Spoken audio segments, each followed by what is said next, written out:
Good morning. Hi, I'm Kim. I'm here with Wild and Woolly, or I'm here at Wild and Woolly, not with, because it's not another person, but sometimes we think it is.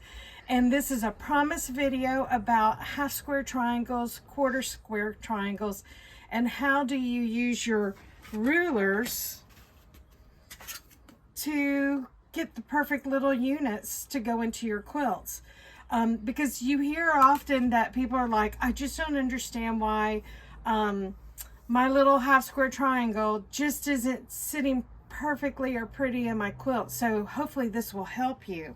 So as you can see, I have several rulers. I have my Creative Grids square up. I have a Quilt in a Day half square triangle ruler, which we have usually in stock, but we definitely have square up rulers. And then also our new favorite now, because of Patty, Quilter Select rulers. And the reason why we like them is when you put it down on a piece of fabric, the fabric moves with the ruler and not vice versa. So it's really nice. So let's just get started. Half square triangles. If you were making a half square triangle, you would take your two pieces, whether it's a square that you drew a line and then you sew 1/4 of an inch on each side of that line from corner to corner. You're sewing that way, so you're going to pretend. And then when you have it, here is this is my little scrappy half square triangle. And so what you want to do, and Debbie, you're going to tell me which ruler works best for the camera. If it's that one. That's good. Okay, so what I'm doing is I am lining up that diagonal, the 45-degree line, and every square ruler has one. You really, if you don't have a square ruler in your toolbox, you want to get one. And the line is just sitting right there, again, on the diagonal. I'm going to cut up and over. Now, if you're left-handed, of course, you would be this way. So I'm right-handed, so just watch me opposite. So now remember, I cut this and this, so I'm going to just turn this to my left corner because I know I have this side and this side now to trim up. And even when I'm squaring it up to the right size now, let's just say we're going to do a 3.5 square. You can see I'm 3.5 here, but I'm still lining up on the diagonal. And the reason why you want to do that, that's how you get that nice little points in the corners of when you're sewing all your units together. So see, perfect. And the little dog ears, bunny ears, whatever you'd like to call them, are all cut off. Isn't that perfect? Now, if you were doing... We're going to continue with half square triangles. Let's just say if you had one of the rulers, like a Quilter's Dream, I'm not Quilter's Dream, Quilt in a Day, this is where, this has lines on it, as you can see, and you put the line on your, let's see, we're going to have to go small, on your seam allowance.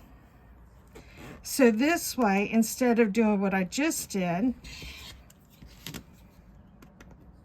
oops, there.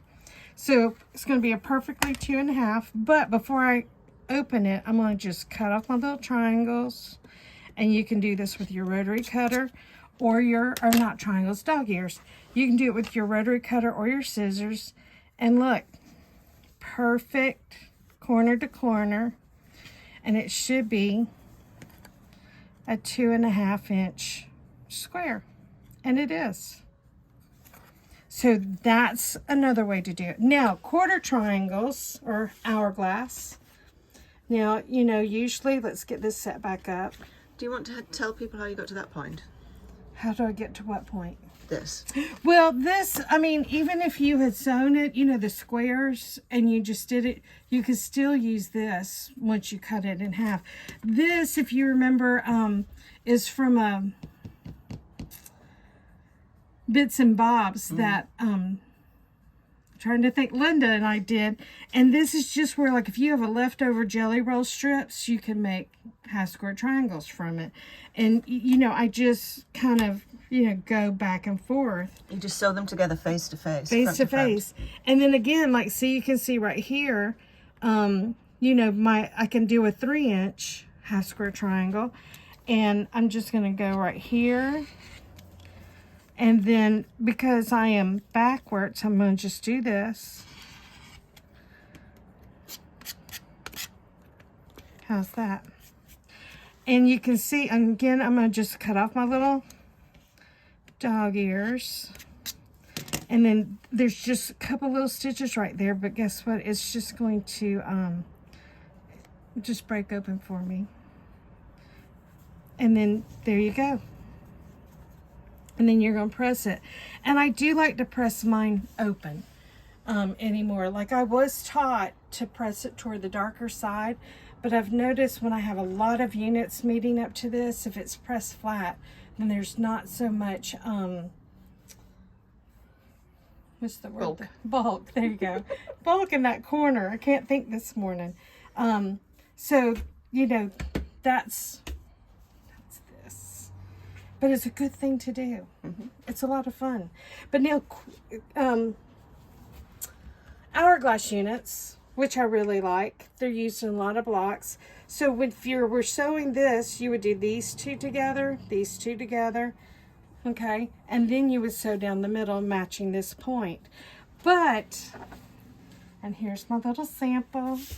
Look at all my little pieces.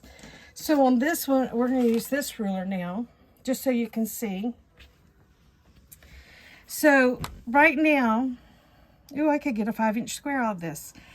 So, you know, I'm still got my diagonal line going on this little grid here, you know, on my diagonal line of my unit.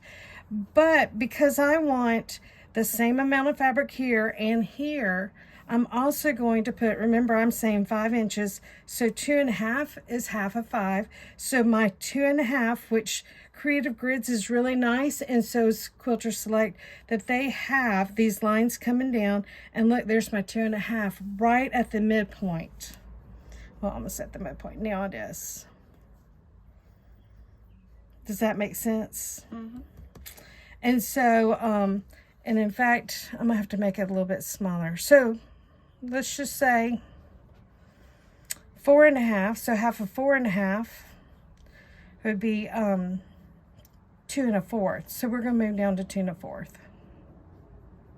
That way I have plenty to cut off over here. Because again, these were just my scraps. So 2 1/4, and I still have my line going.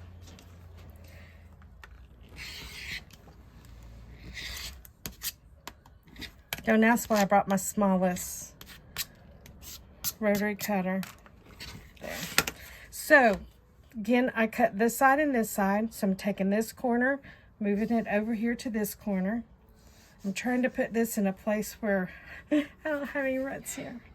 So, and then I just put this back down. Remember, 4.5 is what I was trying for.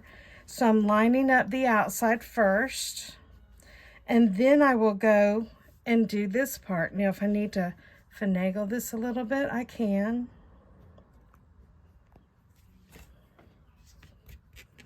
Because I really want that corner.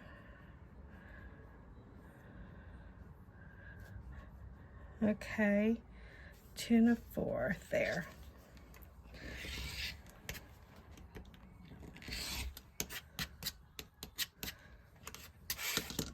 Two and a 4, and then there's my 4.5-inch square, and it's perfectly, that is perfectly in the middle. So any questions, let us know. But that is how you use your rulers, the 45-degree line, and they're on all of them, even on this one. That's from corner to corner, so 45-degree line, and then of course Quilter Select. And again, Quilter Select, it's just nice because once it's on here, it's not, you know, moving. You know, this one has the grippy stuff on it, so that helps. And of course, Creative Grids has their own little dots already built in and around the edges. So again, let us know. Thanks for joining us.